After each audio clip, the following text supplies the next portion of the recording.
I don't understand, I complained, rubbing at my aching temples. It didn't work the first 50 times. It isn't going to work now. 46 times, Justin corrected me, his voice very precise, like always. He had an accent, but I couldn't figure out what kind it was. I hadn't heard one like it on TV. Not that Justin had a TV. I had to sneak out on Friday nights to watch it in the store at the mall, or else face the real risk that I'd miss Knight Rider altogether. Harry, Justin said. Okay, I sighed. My head hurts. It's natural. You're blazing new trails in your mind. Once more, please? Couldn't I blaze the trail somewhere else? Justin looked up at me from where he sat at his desk. We were in his office, which was what he called the spare bedroom in the little house about 20 miles outside Des Moines. He was dressed in black pants and a dark gray shirt, like on most days. His beard was short, precisely trimmed. He had very long, slender fingers, but his hands could make fists that were hard as rocks. He was taller than me, which most grown-ups were, and he never called me anything mean when he got mad, which most of the foster parents I'd been with did. If I angered Justin, he just went from saying please to using his fists. He never swung at me while screaming or shook me, which other caretakers had done. When he hit me, it was really quick and precise, and then it was over. Like when Bruce Lee hit a guy, only Justin never made the silly noises. I ducked my head, looking away from him, and then stared at the empty fireplace. I was sitting in front of it with my legs crossed. There were logs and tinder ready to go. There was a faint smell of smoke, and a bit of wadded-up newspaper had turned black at one corner, but otherwise there was no evidence of a fire. In my peripheral vision, I saw Justin turn back to his book. Once more, if you please. I sighed. Then I closed my eyes and started focusing again. You started with steadying your breathing. Then once you were relaxed and ready, you gathered energy. Justin had told me to picture it as a ball of light at the center of my chest, slowly growing brighter and brighter, but that was a load of crap. When the Silver Surfer did it, energy gathered around his hands and his eyes. Green Lantern gathered it around his ring. Iron Fist had glowing fists, which was pretty much as cool as you could get. I guess Iron Man had the glowing thing in the middle of his chest, but he was like the only one, and he didn't really have superpowers anyway. I pictured gathering my energy together around my right hand. So there.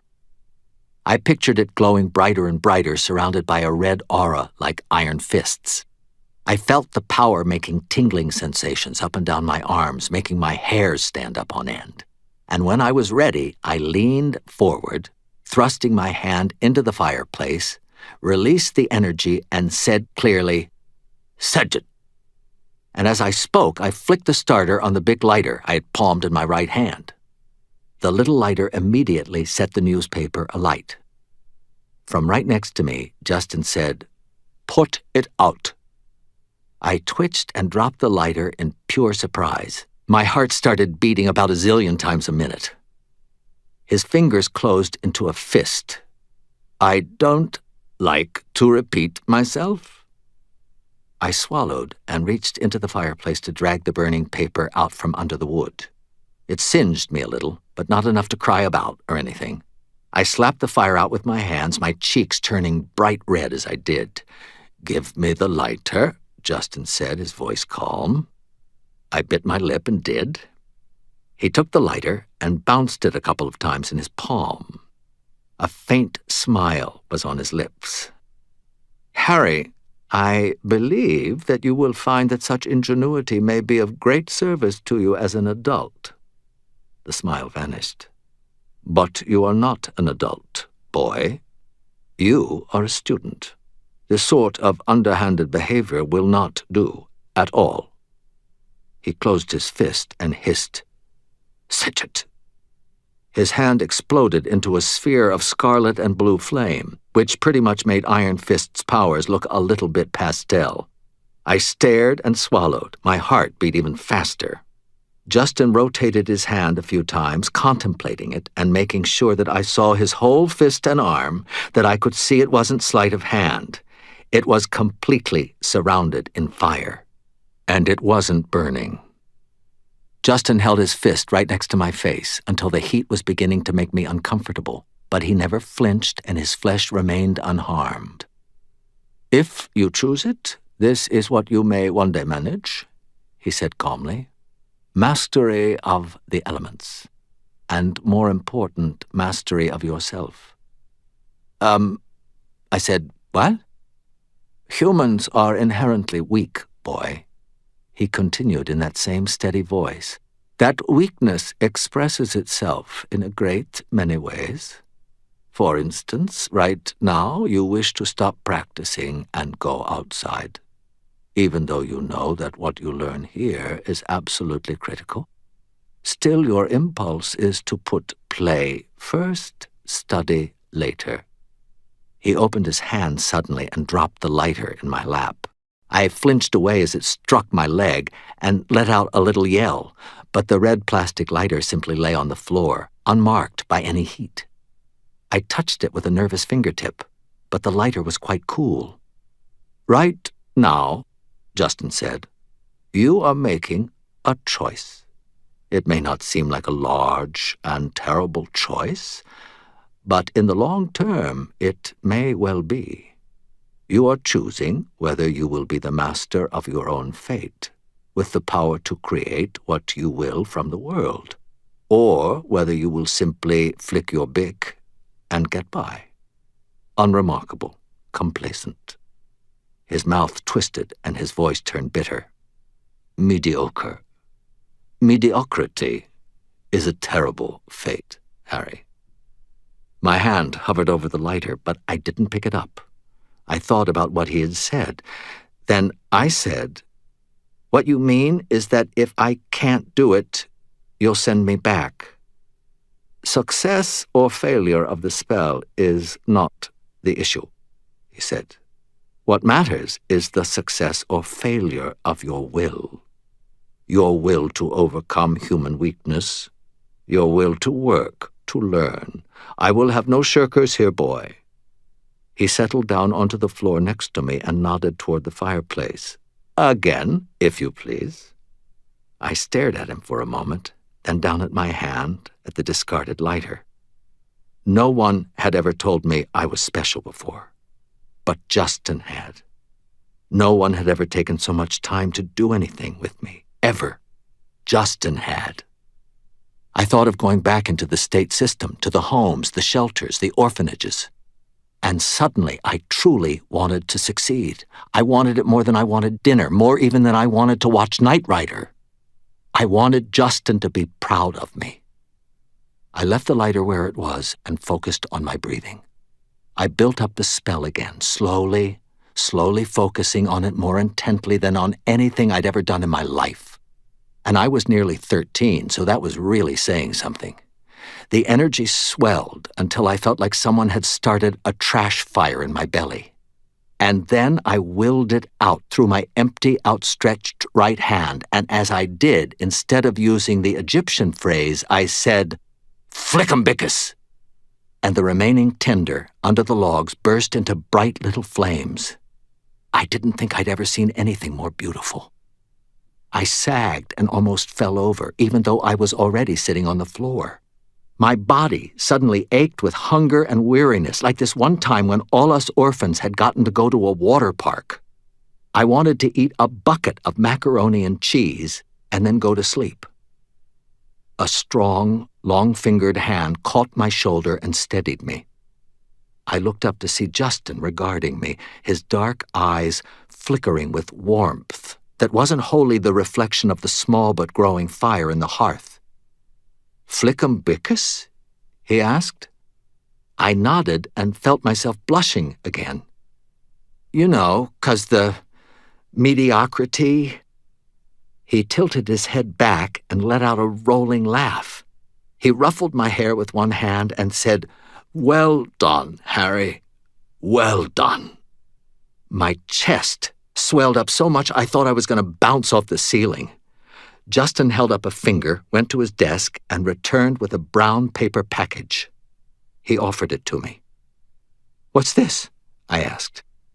"Yours," he said. "You've done the work, after all." I blinked and then tore the package open.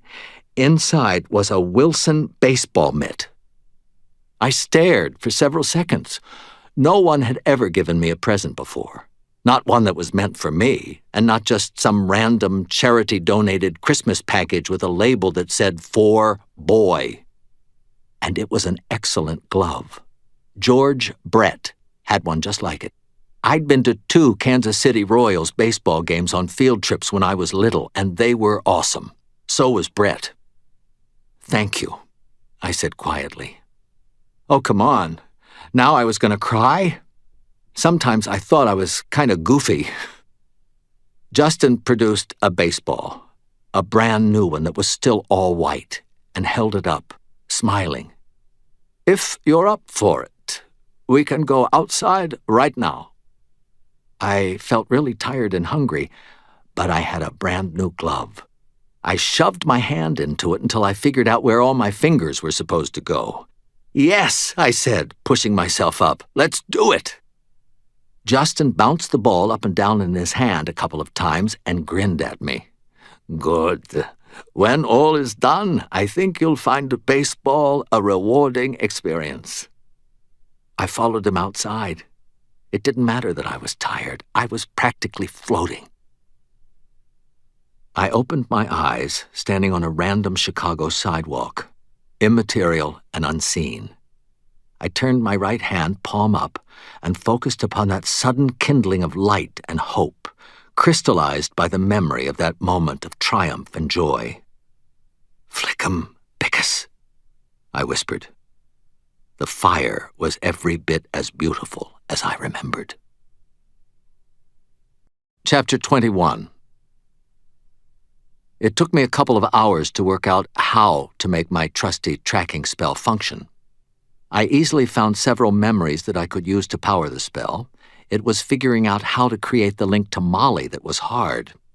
Usually, I would use one of the trusty traditional methods for directing thaumaturgy: a lock of hair, a fresh drop of blood, fingernail clippings, etc. That wasn't going to work, obviously. I couldn't touch them, even if I had them. So instead of tracking Molly with physical links, I tried using memories of her in their place. It worked, sort of. The first tracking spell led me to the hotel that had once hosted a horror convention known as SplatterCon. It was closed now and deserted. I guess maybe all the deaths at SplatterCon had taken a toll on the hotel and the civil court cases that followed the phobophage attacks. I took a quick spin through the place, hardly even flinching before I stomped through one wall after another. Except for a few transients who had broken into the building and were squatting there, I found nothing. I went back over my work. The memory I'd used was one that had stuck in my head for some reason of Molly here in this building.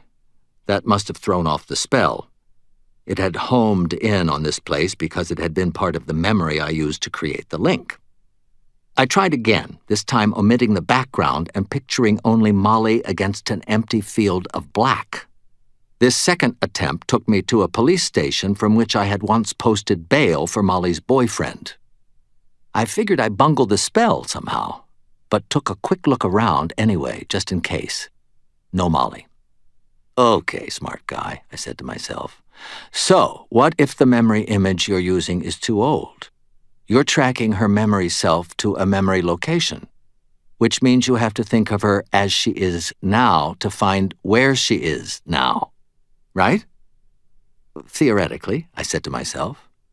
"Right. So, test the theory." Well, obviously. Although discussing a problem with yourself is almost never a good way to secure a divergent viewpoint. In fact, talking to yourself is often considered a sign of impending insanity, I noted aloud, which hardly seemed encouraging. I shook off the unsettling thought and worked the tracking spell again. This time, instead of using one of my earlier memories of Molly, I used my most recent one. I pictured her in her cast-off clothing and rags, as she'd been at Murphy's place. Forming a memory into an image that would support the energy required for a spell isn't as simple as closing your eyes and daydreaming. You have to produce it in exact, even fanatical detail until it is as real in your mind as any actual object. It takes a lot of practice and energy to do that, and it is why people use props when they set out to do magic. A prop can be used as an anchor, saving the spellcaster the effort of creating not just one, but multiple mental constructs and supporting them all in a state of perfect focus and concentration. I had learned how to do magic the hard way first, all of it in my head. Only after I'd proved I could do it without the aid of props did Justin tell me that it was even possible to use them. Over the years, I'd practiced fairly complex thaumaturgic spells without props, maybe once a season, keeping my concentration and imagination sharp. It was a damned good thing I had. Working magic as a ghost was all about doing it au naturel. I reached into my memory to produce the construct I need to stand in for Molly in the tracking spell. At the time, I'd been handed a lot to process, and I hadn't really taken stock of exactly what kind of shape Molly was in. I'd seen that she was under strain, but upon closely reviewing the memory, I was somewhat shocked at how gaunt and weary she looked. Molly had always been the sort of young person who almost glowed with good health. After 6 months on her own, she looked like an escapee from a gulag, scrawny, tough, and beaten down, if not broken. I added more than that to the image. I imagined her cheery goodwill, the self-loathing she still sometimes felt for the pain she'd caused her friends in the days before I agreed to teach her. I thought of her precise, orderly approach to her studies, so much different from my own, her diligence, and the occasional arrogance that pretty much every young wizard has until they've walked into enough walls to know better. I thought of the most powerful force in her life, a deep and abiding love for her family, and added in the desolation that she must be feeling to be separated from them. Eager, beautiful, dangerous Molly. I held that image of my apprentice in mind, drew together my will, and tapped into the recollection of one of my more memorable tracking spells, all at the same time. I established the pattern of the modified version of the spell I'd had to cobble together, walked, chewed bubblegum, and released the spell with a murmured word. The power surged out through me, and a precise, powerful force spun me into a pirouette. I extended my left arm, index finger pointing, and felt a sharp tug against it each time it passed an easterly point of the compass. Within a couple of seconds, I stopped spinning, rotated a little past the point, and then settled back slightly in the opposite direction. My index finger pointed straight at the heart of the city. "Crombie," I said. "Eat your heart out." I followed the spell to Molly. I pulled my vanishing act and went zipping downtown a few hundred yards at a time. I paused to check the spell twice more and correct my course, though by the third check I was starting to feel like a human weather vane. I had to stop more frequently as I got closer to make sure I was moving in the right direction, and the trail took me down into the great towers within the loop, where the buildings rose high enough to form what felt like the walls of a deep ravine, a man-made canyon of glass, steel, and stone. I wasn't terribly surprised when the spell led me to the lower streets. Some of the streets downtown have 2 or even 3 levels. One is up on the surface with the others stacked below it. A lot of the buildings have upper and lower entrances and parking as well, doubling the amount of access to the buildings within those blocks. There were also plenty of empty spaces, pseudo-alleyways, walkways, and crawl spaces. Here and there, abandoned chambers in the basements and sub-basements of the buildings above sat in silent darkness, waiting to be remade into something new. The commuter tunnels could connect down there, and there were several entrances to the insane, deadly labyrinth beneath the city known as Undertown. Chicago cops patrolled the lower streets on a regular basis. Things came slinking out of Undertown to prowl the darkness. Traffic would blaze through on the actual streets, which were occasionally only separated from the sidewalks by a stripe of faded paint. All in all, it's not the sort of place a sane person will casually wander through. I found Molly standing in one of the narrow alleyways. Snow had fallen through a grate 20 feet overhead and covered the ground. She was dressed in the same rags I had seen the night before, with her arms clenched around her stomach, shivering in the cold. There was a fresh purpling bruise on her cheek. She was breathing heavily. "Again?" said a cool, calm woman's voice from farther down the alley, out of sight. "I'm tired," Molly said. "I haven't eaten in a day and a half." "Poor darling, I'm sure Death will understand and agree to return another time." There was a sharp, hissing sound, and Molly threw up her left hand, fingers spread. She spat out a word or two, and flickering sparkles of defensive energy spread from her fingertips into a flat plane. Molly simply didn't have a talent for defensive magic, but this was the best shield I'd ever seen the grasshopper pull off. A hurtling white sphere hit the shield. It should have bounced off, but instead it zipped through the shield, its course barely bent. The sphere struck Molly in the left shoulder and exploded into diamond glitter shards of ice. She let out a short, harsh grunt of pain and staggered. "Focus," said the calm woman's voice. "Use the pain. Make the shield real with your will. Know that it will protect you again." Molly looked up with her teeth clenched, but instead of talking, she raised her left hand once more, and another ball of ice flew at her. This one hit the shield and went through, but its path was attenuated more significantly than the last. It flew past her, barely clipping one arm. She gasped and sank to one knee, panting. Magic taxes the endurance of anyone who uses it, and if you use magic you aren't particularly skilled with, you get worn down even faster. I shivered to see Molly like that. I knew how she felt. When Justin began teaching me how to create protective shields, he threw baseballs at me at top speed. When I failed, I was hit with a fastball moving at more than 80 miles an hour. Justin had said pain was an excellent motivator and that the activity was good training. When I had been teaching Molly how to shield, I hadn't used anything more painful than fluffy snowballs and rotten fruit. "That will do for now," said the woman's voice. "Tomorrow we will move up to knives." Molly shuddered and looked down. The speaker came walking calmly down the alley to stand over Molly. It was my fairy godmother, the Lananshi. Leah was beautiful beyond the loveliness of mere humanity, but it was a stark, hungry, dangerous beauty that always reminded me of a hunting cat. She was tall and pale, her hair the color of autumn leaves at sunset.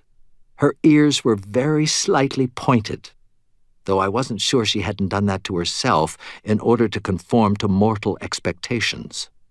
She wore a long gown of green silk, wholly unsuitable to the task of protecting a mortal from the weather. But as she was one of the most powerful she of the winter court, I doubted she even noticed the cold. She reached out a hand and touched Molly's hair with her fingertips. "Why?" Molly asked, her voice barely more than a whisper. "Why are you doing this to me?" "Obligation, child," Leah replied. "Favors owed and loyalties given."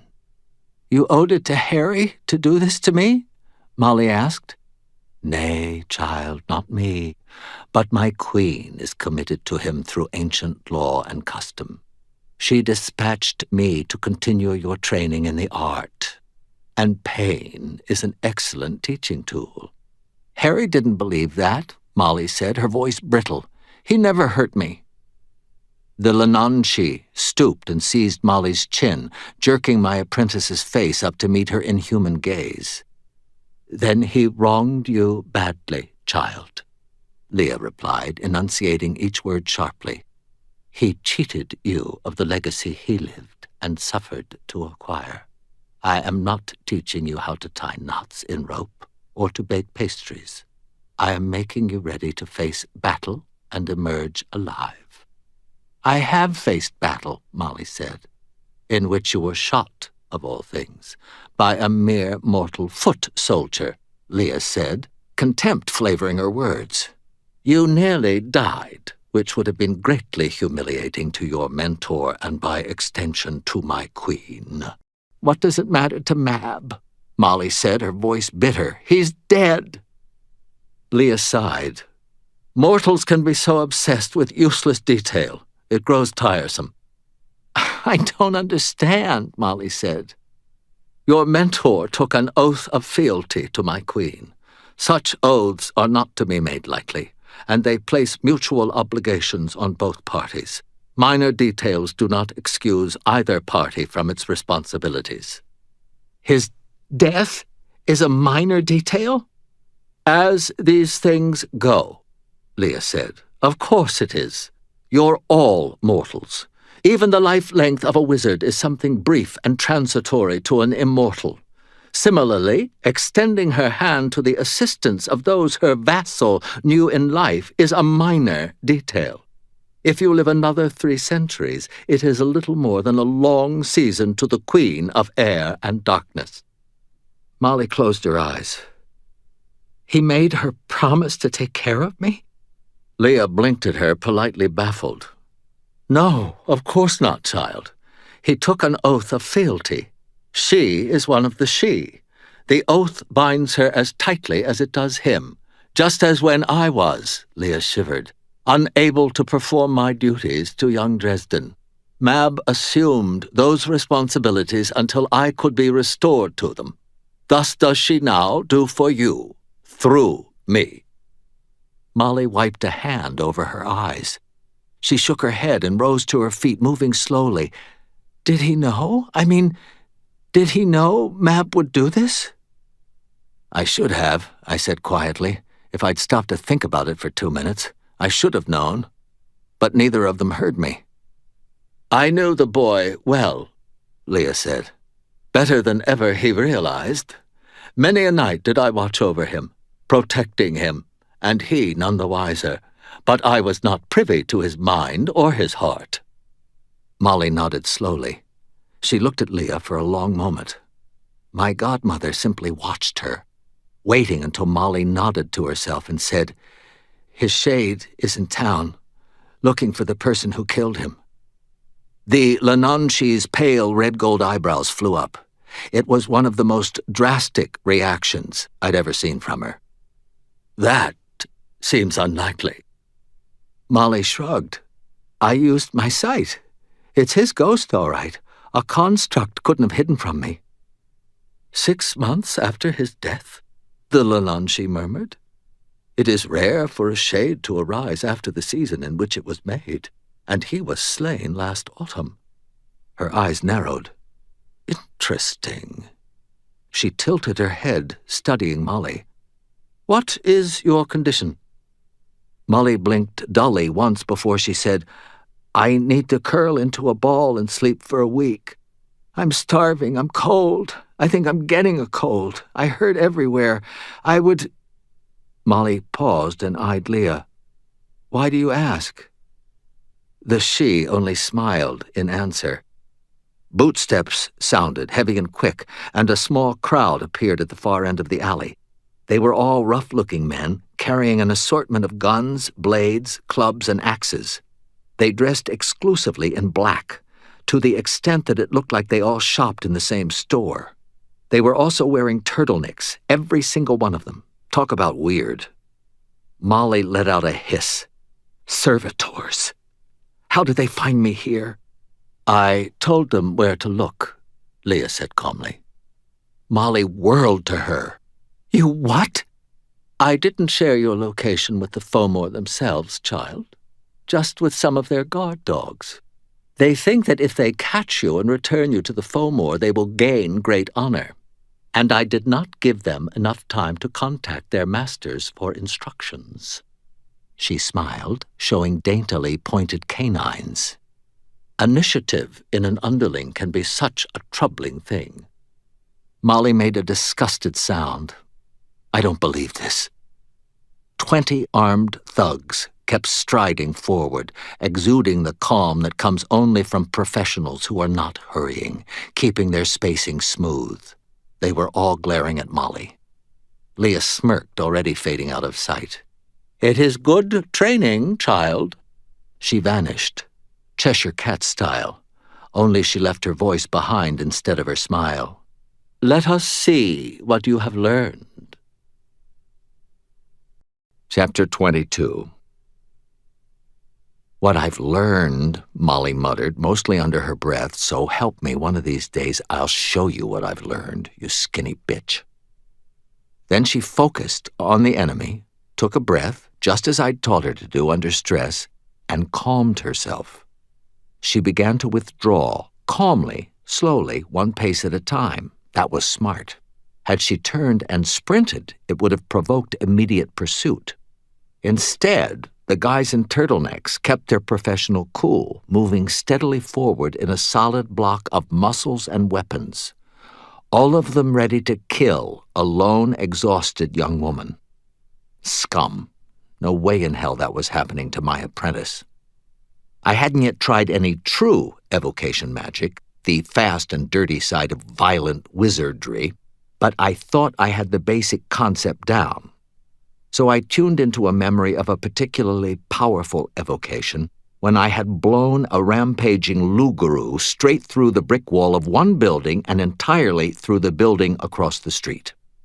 I left out all the details except for the energy blast itself, vanished, and reappeared in front of the oncoming servitors and snarled, "Fuego!" A blast of flame and raw kinetic force exploded from my outflung right hand. It hit the front of the enemy formation like a blazing locomotive and washed completely through them, having no effect whatsoever. I didn't even ruffle their clothes. "Oh, come on," I shouted. "That is just not fair." I still couldn't act, couldn't touch, couldn't help. Molly faced the men alone. She kept walking back until she emerged from the alley into a small parking lot contained within concrete walls and open to the sky. There were only a handful of cars in it, along with a motorcycle and a couple of mounds of piled snow. There were doors fitted with those magnetic card swipe locks on two of the lot's walls. Employee or executive parking, obviously. The fourth opening led out to the lower avenue, where dull yellow lights cast a feeble gleam. Molly walked to the middle of the little lot, looked around her, and nodded. "Well, boys," she said aloud, "I don't suppose there's any chance we could talk about this over a cup of coffee at Denny's. I'm starving." One of the turtlenecks, presumably their leader, said, "Submit yourself to the will of the masters. Your pain will be much shortened." "Right," Molly said. She rolled her neck as if to loosen it up and nodded at the speaker. "You're my huckleberry." The turtleneck tilted his head to one side, frowning. Molly blew him a kiss. A gust of wind, channeled through the lower street, rushed by, tugging at her ragged clothes, pulling her long coattails out like a flag beside her, and then she exploded. It happened so fast that I could barely understand what was happening, much less anticipate what would come next. Where my apprentice had been standing suddenly became half a dozen identical, leanly ragged figures darting in every direction. One Molly flew sideways, both arms extended in front of her, firing a pair of 1911 Colts, their hammering wham, wham, wham as recognizable as familiar music. Another flipped into a cartwheel and tumbled out of sight behind a parked car. Two more ran to each door, virtually mirror images of each other, swiping a card key and slamming into the buildings.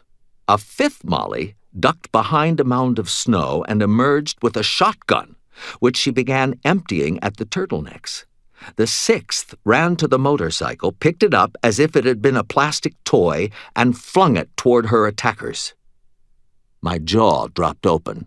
I mean, I'd known the kid was good with illusions, but hell's bells. I might have been able to do one of the illusions Molly had just wrought. Once I had managed two, under all kinds of mortal pressure. She had just thrown out 6, simultaneously. and at the drop of a hat to boot. My ghast was pretty well flabbered. The turtlenecks clearly didn't know how to react either. The ones with guns returned fire, and they all scattered for cover. The motorcycle didn't hit anyone as it tumbled past the group, though the crashing sound it made when it landed was so convincing that it made me doubt my such-as-they-were senses. The guns barked several times as the illusionary Mollies all sought cover behind the snow mounds and cars. I gritted my teeth. You aren't one of the rubes, Dresden. You've got a backstage pass. I bent my head, touched my fingers to my forehead for a moment, and opened up my own sight. The scene changed colors wildly, going from a dull winter monochrome to an abstract done in smearing, interweaving watercolor. The blurs of magic in the air were responsible for all the tinting. Molly had unleashed a hell of a lot of energy in a very little time, and she'd done so from the point of exhaustion. I'd been there enough times to know the look. Now I could see the illusions for what they were, which was the single largest reason why the wizards of the White Council didn't put much stock in illusion magic. It could be easily nullified by anyone with the sight, which was the same thing as saying anyone on the council. But against this band of hipster emo mook losers, it worked just fine. Molly, behind an almost perfect magical veil, was standing precisely where she had been at the beginning of the altercation. She hadn't moved a muscle. Her hands were extended at her sides, fingers twitching, and her face was still and expressionless. Her eyes shifted out of focus. She was running a puppet show, and the illusions were her marionettes, dancing on strings of thought and will. The illusionary versions of Molly were very slightly transparent and grainy, like I remembered movies being when I was a kid. The motorcycle had never moved from where it was parked. An illusion had flown through the air, and a short-term veil was now hiding the bike. The turtlenecks, though, weren't going to be shut down by a half-dozen young women, even if they had just appeared out of nowhere and apparently were possessed of weapons and superhuman strength. At barked orders from their leader, they came bounding over parked cars and mounds of snow in teams of 5, moving with the light, lithe grace rarely seen outside of the Olympics and martial arts movies. They advanced with the kind of frighteningly focused purpose you see only in veterans. These men knew how to survive a battle. Kill before you are killed. If even one of them closed in on Molly, it was over. I thought of what it might be like to watch my apprentice die with my sight open, and almost started gibbering. If that happened, if I saw that horror with eyes that would make sure I could never ever forget it or distance myself from it, there wouldn't be anything left of me, except guilt and rage. I shut away my sight. "It must be difficult," said my godmother, standing suddenly beside me, "to watch something like this without being able to affect the outcome." "Glah!" I said, or something close to it, jumping a few inches to one side out of sheer nerves. "Stars and stones, Leah," I said, between my gritted teeth a moment later. "You can see me?" "But of course, Sir Knight," she replied, green eyes sparkling. "My duty to oversee my godson's spiritual growth and development would be entirely futile could I not perceive and speak to a spirit such as thee. You knew I was there a moment ago, didn't you?" Her laugh was a bright, wicked sound. "Your grasp of the obvious remains substantial, even though you do not." A curtain of green-blue fire about 7 feet high sprang up and swept rapidly across the width of the parking lot, between the position of the various Mollies and the turtlenecks. The flames emitted eerie, shrieking sounds, and the faces of hideous beings danced about inside them. I just blinked. Holy crap! I hadn't taught the kid that. Leah said, watching the scene. "She has an able mind, but she is filled with the passions of youth. She rushes to her finale without building anything like the tension required for something so Overt to prove effective. I wasn't sure what my godmother was talking about, but I didn't have time to try to pry an explanation out of her. Except that I did. I mean, what else was I going to do, right? Whatever do you mean? I replied in a polite tone. I almost managed not to grit my teeth. Her mouth twisted in distaste, overt and vulgar display as that wall of fire is worthy only of frightening children or appearing in something produced by Hollywood. It might yield a short-lived panic reaction if built up and timed properly, but it is otherwise useless, and of course in very bad taste. She shook her head in disapproval. True terror is much more subtle. I gave my godmother a sharp look. What? Veils are of limited utility with snow upon the ground, she explained. The footprints, you see? It's quite difficult to hide so many individual disruptions of the environment. Thus, she must work in another medium to survive. Stop this, you're going to get her killed, I said. Oh, child, the Lenanshi said, smiling. I've been doing this for a very long time. All teaching involves an element of risk.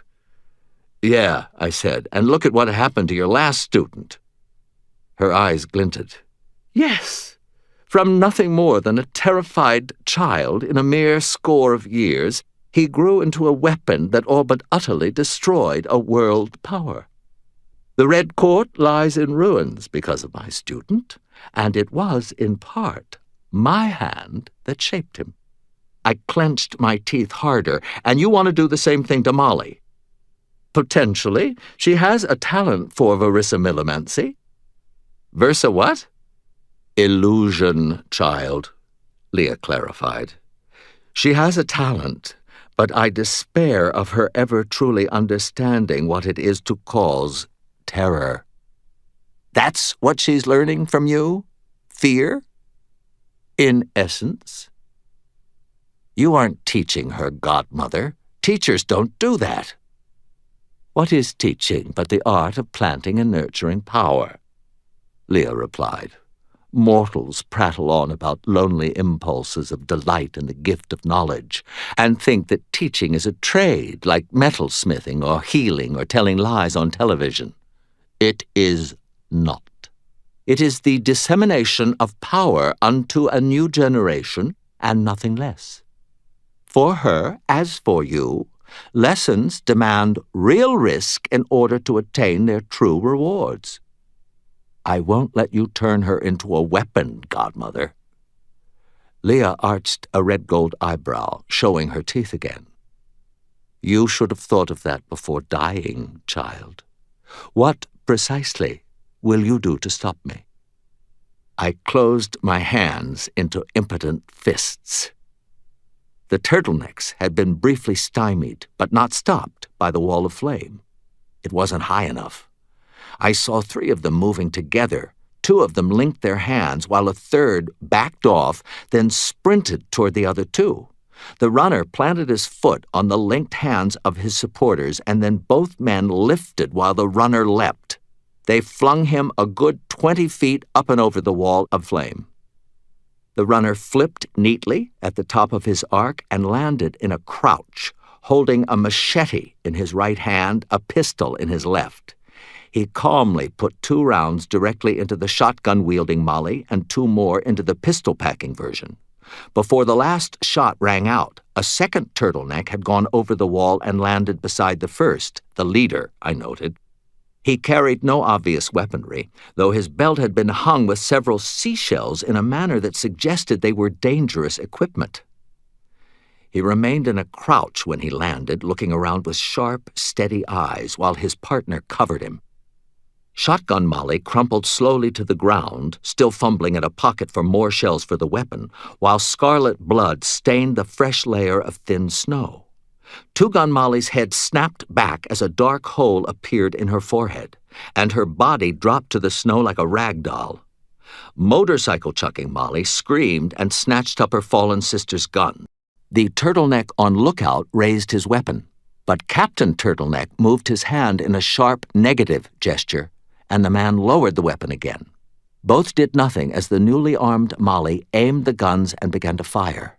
Puffs of snow flitted up from the ground a couple of times, but neither was hit. Captain Turtleneck nodded to himself and smiled. Crap. He'd figured it out. Coordinated squads of bad guys are one thing. Coordinated squads of bad guys being led by someone who remained observant and cool in the middle of combat chaos were far, far worse. Ah, disbelief, Leah murmured. Once the Mark begins to suspect illusion is at work, there's little point in continuing. Stop them, I said to Leah. Godmother, please, stop this. She turned to blink at me. And why should I? Captain Turtleneck scanned the ground, and I saw his eyes trace the line of footsteps Molly had made when she had backed into the center of the parking lot when the confrontation had begun. His eyes flicked around, and I could practically see the thoughts going through his head. A trail of messy, backward tracks suddenly ended in 2 clear boot prints. The only Molly in sight had proven to be an illusion, and therefore the real Molly must be nearby, supporting the still active illusions around him. Where would she be standing? That last set of boot prints seemed a logical place to look. Captain Turtleneck drew one of the seashells from his belt, murmured something to it, and gave it an expert, effortless flick. It sailed through the air and landed only inches from my invisible apprentice's toes. Oh, Leah said, setting her mouth into a pouting moo. Pity. She had such potential. I gave my godmother my most furious glare and sprinted forward. The shell began to glow with a urine-colored light. It had worked for Morty. Maybe it would work again. I flung myself at Molly, focusing on protecting her, and I felt myself slide into her, merging and mingling from the soles of my feet to the crown of my head, which hardly made sense, given how much taller I was than she. One more example of the way physics don't necessarily apply to spirits. I suddenly felt utterly exhausted, frightened, and at the same time in a state of euphoric exultation. I could feel the various illusions dancing upon threads of my will, demanding complete focus and concentration. My legs and feet ached. My ribs ached. My face and shoulder hurt. And then I felt myself choke, then wonder what the hell was happening to me. It's me, kid, I thought as loudly as I could. Don't fight me. I didn't know what the seashell would do, but there wasn't much time to get particular. I extended my left hand along with my will and murmured, Defendarius. Blue energy suddenly blazed up around Molly and me in a sparkling sphere. The seashell shone brighter and exploded into a sphere of pure white fire, as hot and fierce as a microscopic nuclear warhead. It lashed against the blue sphere like a bat hitting a baseball. The sphere went flying, taking us with it. I braced my arms and legs against the sides of the sphere, straining to hold it together. Without my shield bracelet, I wasn't sure how long I could keep it up. The sphere struck a car and bounded off it into the wall of the building. Its path had us careening tail over tea kettle, but our braced arms and legs kept us from smashing our head against the sphere's interior. We wobbled and rolled into a corner of the lot, and I realized dully as I looked around that Molly's illusions had vanished. My bad. The strength of the shield had cut her off from them and ended her ability to keep them going. I looked up to find the turtlenecks advancing on us in a crowd, and I dismissed the sphere, landing in a crouch. I gathered more of my will together and swept my arm from left to right with a murmured word, and a second curtain of blue fire sprang up between me and the oncoming bad guys. One of them gave the wall of flame a disdainful snort and calmly walked into it. Like I said, I'm not much when it comes to illusions. I am, however, reasonably good with fire. The turtleneck didn't scream. He didn't have time. When fire is hot enough, you never really feel the heat. Your nerves get fried away, and all you feel is the lack of signal from them. You feel cold. He died in the fire, and he died cold. The cinder that fell backward out of the fire could never have been casually identified as human. Now, that got their attention. I stood there holding the fire against the remaining turtlenecks, the heat scorching away the thin layer of snow on the asphalt, then making it bubble and quiver, changing it into my own personal moat of boiling hot tar. It was hard work to keep it going, but I've never been afraid of that. "Harry, I need some room," came a thought from Molly, hardly able to be heard over the blaze of concentration necessary for maintaining the fire. I gritted my teeth. It was like trying to hold an immensely heavy door open while half a dozen friends squeezed in around me. I felt an odd sensation and increased weariness and blocked them both away. I needed to focus, to hold the turtlenecks away from Molly. Once again, the bad guys impressed me. They knew that an intense magical effort could be sustained for only a limited amount of time. They didn't risk losing more men to the fire. Instead, they played it smart. They just waited. The fire blazed for another minute, then two, and as my control over it began to get shaky, something attracted my attention. Flashing blue lights out on the lower avenue. A CPD prowler had stopped across the entrance to the parking lot, and a pair of cops, guys I'd seen before, got out and walked quickly into the lot, flashlights up. It took them about a half a second to see that something odd was going on, and then they had both guns and flashlights up. Before the turtlenecks could turn their guns on the police, the officers had retreated to the cover offered by their car, out of direct line of sight from the parking lot. I could clearly hear one of them calling for backup, SWAT, and firefighters, his voice tense and tight with fear. I felt myself giggling with exhaustion and amusement as I grinned at Captain Turtleneck. Bad boys, I sang off-key. What you gonna do?" That made Molly cough up a chittering belly laugh, which shouldered my awareness aside and came bubbling out of our mouth. Captain Turtleneck stared at me without expression for a moment. He looked at the fire, the moat, and then at the police. Then he grimaced and made a single gesture. The turtlenecks began to move as a single body, retreating rapidly back the way they'd come. Once I was sure they were gone, I dropped the wall and slumped to the ground. I sat there for a second, dazed by the discomfort and the weariness, which I had rapidly grown accustomed to missing, apparently. The smell of hot asphalt, a strangely summertime smell, mingled with the scent of charred turtleneck. I shivered. Then I made a gentle effort and withdrew from the same space Molly occupied. The weariness and pain vanished again. So did the vibrant sense. The grasshopper looked up and around, sensing the change.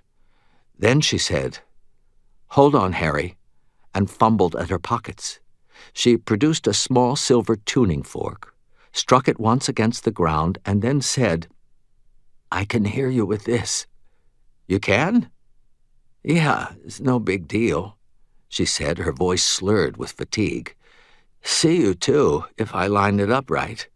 And it's easier to carry around than a bunch of enchanted Vaseline." "We've got to get out of here," I said, "before the cops show up. They'd try to lock you up for a long time." Molly shook her head.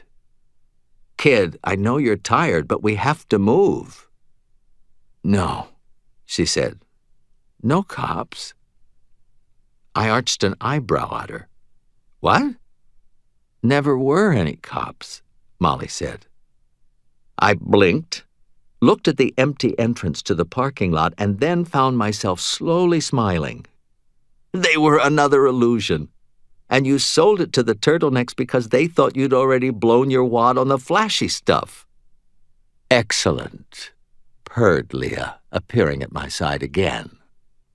I flinched again. Man, I hate that sudden appearance stuff. "An unorthodox but effective improvisation, Miss Carpenter," she continued. Adding complexity on the meta level of the deception was inspired, especially against well-informed adversaries. I'm a rock star, Molly said, her voice listless. Lesson over? The Lananshi glanced at me and then back to Molly, still smiling. Indeed. Both of them. Chapter 23. Which only goes to prove that you're never too old, too jaded, too wise, or too dead to be hoodwinked by one of the Fae. You set her up, I snarled, for my benefit, as a lesson for me? Child, Leah said, of course not. It was entwined with her own lesson as well. Molly smiled very slightly. Oh yes, I feel I've grown tremendously from my experience of nearly being incinerated. You saw that your survival depended on the protection of another. My godmother responded, her voice sharp. Without help from my godson's spirit, you would have died. There are a lot of people who can say something like that, Molly said. There's no shame in being one of them. Leah looked from Molly to me and then said, Children, so emotional and so rarely grateful. I will leave you to consider the value of what I have this evening shown unto you both. Hold it, I said. You aren't going yet. Leah looked at me with a flat expression. Oh? No. You're giving Molly money first. Why would I do such a thing? Because she's hungry, she's tired. She survived your lesson and she needs to eat. Leah shrugged a shoulder. What is that to me? I scowled. If you're her mentor, your support of her physical needs while she learns is implicit in the relationship. And since you're filling in for me anyway, and since my choice right now would be to get food into her, if you don't do it, you'll be failing in your duty. The Lananshi rolled her eyes and murmured with a trace of amusement. Now is when you choose to begin paying attention to proper protocol, child? Apparently, I said, stop being cheap. Cough up the dough. Her green eyes narrowed dangerously. I do not care for your tone, child. I'm through being intimidated by you, I replied, and to my surprise, it came out in a calm and reasonable tone, rather than a defiant one. You're the one with an obligation. I'm not being unreasonable. Pay up. The Lananshi turned to face me fully, those feline eyes all but glowing with either anger or pleasure. Or maybe both. Molly ordered the moons over my hammy and hot chocolate. I sat across the table from her at Denny's, my elbow on its surface, my chin resting on the heel of my hand. The table could support my elbow because I had decided it should. Her tuning fork sat upright on the table, humming slightly, directly between us. She'd said she could see me if I didn't move too far to the left or right. Molly tore into the food with a voracious appetite. Weren't you the one always trying to get me to eat healthier? I mused. Bite me, she mumbled through a mouthful of food. Freaking ice age out there. Gotta have fats, proteins, carbs, just to get my furnace going. Keep my body temperature up. You know what else would keep it up? I asked her. Being indoors. She snorted and ignored me for several minutes, venting a ravenous appetite onto the food. I watched her and found it oddly fulfilling. I'd been looking out for the grasshopper for a while. It made me feel good to see her hunger being satisfied because of something I had done. I guess ghosts have to take pleasure in the little victories, just like everyone else. I waited until she was cleaning up the remains to ask, So, what's with the Ophelia act in front of Murphy and Company? She froze for a second, then continued moving bits and pieces around her plate with somewhat less enthusiasm. It isn't... She exhaled slowly, and her eyes moved around the room restlessly. There's more than one reason. I'm listening, I said. Well, who says it's an act? She flipped a couple of bits of hash brown onto her fork and then into her mouth. Look at me. I'm sitting here talking to my dead mentor, and half the restaurant is worried about it. I looked around. She was getting covert stares, all right. Yeah, but there's hardly anyone here. She laughed a bit harshly. That makes me feel better. She put her cup of hot chocolate to her lips and just held it there, trails of steam curling up around her blue eyes. So, you've finally been inside me. I feel like I should be offering you a cigarette. I choked and had to clear my throat. It wasn't like that, kid. Of course it wasn't, she said, an edge in her voice. It never was. Not for you. I rubbed at the back of my neck. Molly, when I met you, I was a child who didn't need a bra, she said. It's about your father, too, I said. Michael is the uncle you never had, she said, her voice still calm but crisp. You've always wanted his approval, because he's a good man, and if he approves of you, you can't be a total wreck. I scowled at her. I never said that, I said. She looked at me through wisps of steam and said, but it's true, all the same. I had that worked out by the time I was about 17. You were afraid that if you touched me, you'd be losing his approval, that it would make you some kind of monster. I was afraid that I'd be losing my approval of me, I responded. And not a monster, Molly, just an asshole. When I was a child, she said, still speaking very quietly, you'd have been right. I'm in my mid-20s, Harry. I'm not a child. Don't remind... I paused. Then I said, I was going to make an old age joke. I looked down at my immaterial self. But, all things considered, she let out enough of a snort to stir the steam. She took a slow drink of hot chocolate. Little inappropriate, even if you were still alive. But funnier, I said. You're not the one who's going to watch her entire family grow old and die, Harry. She said it without malice. Not just my parents, my brothers and sisters, all of them. I'm going to be beginning to get respect from other wizards about the same time Hope and little Harry are dying of old age. Maybe you'll get lucky and someone will kill you first. She shrugged. Leah's been doing what she could about that. If it happens, it happens. As long as there's a reason for it, that kind of death wouldn't bother me. I shivered, just from the emotionless tone of her voice. Except for the dead part. Everyone dies, Harry, she said. There's no use whining about it. I waited for a couple of beats and then said, here's where you talk about how what you do with your life is what's truly important. Her head fell back and she let out a belly laugh. It sounded warm and natural. Her eyes were just too wide, though, her smile too strained. Yeah, exactly.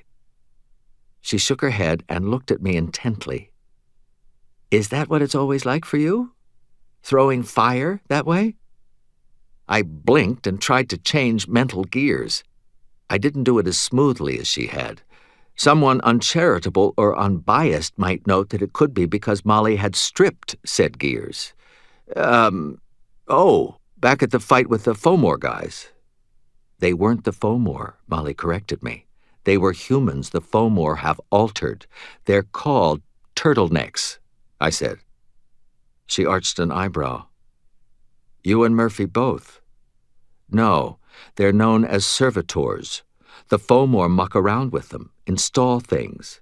Gills, extra muscles, organs for sonar, night vision eyes. I whistled. All kinds of fun. She nodded. The odd bits kind of turn to jelly when they die. Police are calling them transients. I nodded and tried to keep the conversation casual. A lot of them dying around here? It's Chicago, she said. There's always someone dying around here. And you should see what these animals do, Harry. They take people right out of their beds, grab children waiting for the school bus. They've tortured people to death for fun. As she spoke, the calm in her voice had begun to fracture. It wasn't dramatic, just a break of her voice, an inhalation between sentences that was a little too harsh. "You can't stand around doing nothing," I said, nodding. "No," she said, "they'll come and scream at you in your sleep if you try. So?" Molly was silent. I didn't push. 5 minutes went by before she closed her eyes and whispered, "It's easy. It shouldn't be so easy." Technically, I didn't have a heart anymore. It couldn't twist, it couldn't break. It did anyway. The first one was paying off a cop. Gold coins. He stood there with a little girl in a gym bag and paid the cop to look the other way. She swallowed. "God, if I could be like you, have so much power to pour out, like water from a hydrant. But I've just got a squirt gun, not even a super soaker, just one of the little ones." She opened her eyes and met mine. But it was enough. They didn't even know I was there. "Molly," I said gently, "what did you do?" "An illusion, a simple one. I made the bag of gold look like a gun. The cop drew his weapon and shot him.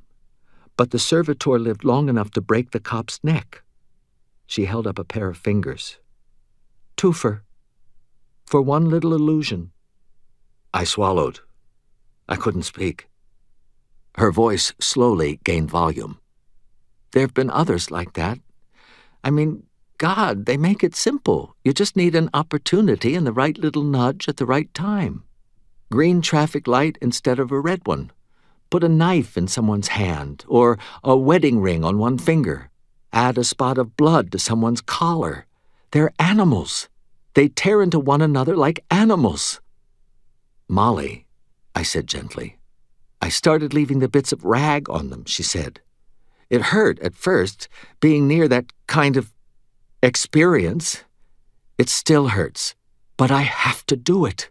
You don't know, Harry, what you did for this town." "What do you mean?" "You don't know how many things just didn't come here before, because they were afraid." "Afraid of what?" She looked at me as if her heart was breaking. "Of you, Harry. You could find anything in this town, but you never even noticed the shadow you cast." Her eyes overflowed, and she slashed at them angrily with one hand. "Every time you defied someone, every time you came out on top against things you couldn't possibly have beaten, your name grew, and they feared that name. There were other cities to prey on, cities that didn't have the mad wizard Dresden defending them. They feared you." I finally understood. The rag lady. "Sometimes me," Molly said. "Sometimes it's Leah. She's like a kid on recess when she takes a shift. I'm building a new name, creating something else for them to fear. I can't do what you did, Harry." Her eyes, red and blue, flashed with something dangerous, deadly, and she slammed the heel of her hand onto the table as she leaned toward me. "But I can do that. I can kill them. I can make the fuckers afraid." She stared at me, her breathing heavy. It took her several seconds to look slowly around the room. Every eye in the place was locked on Molly. A waitress stood with wide eyes and a telephone against her ear. Molly looked around at them for a moment and then said, "God, you people have it good. You don't know. You wouldn't know if one of them walked up to you and tore the thoughts out of your skull." She rose, grabbed the tuning fork, and left a pile of wadded bills on the table. She pointed at the waitress and said, "Put the phone down, or you won't get a tip." The telephone dropped from the woman's fingers and clattered on the floor. "See," she said, glancing back in my general direction. "It's what I do. It's what I'm good for." I sat there, stunned and heartbroken, unable to think of anything to say or do to help Molly. I watched my mad apprentice stalk out of the silent restaurant and into the frozen night.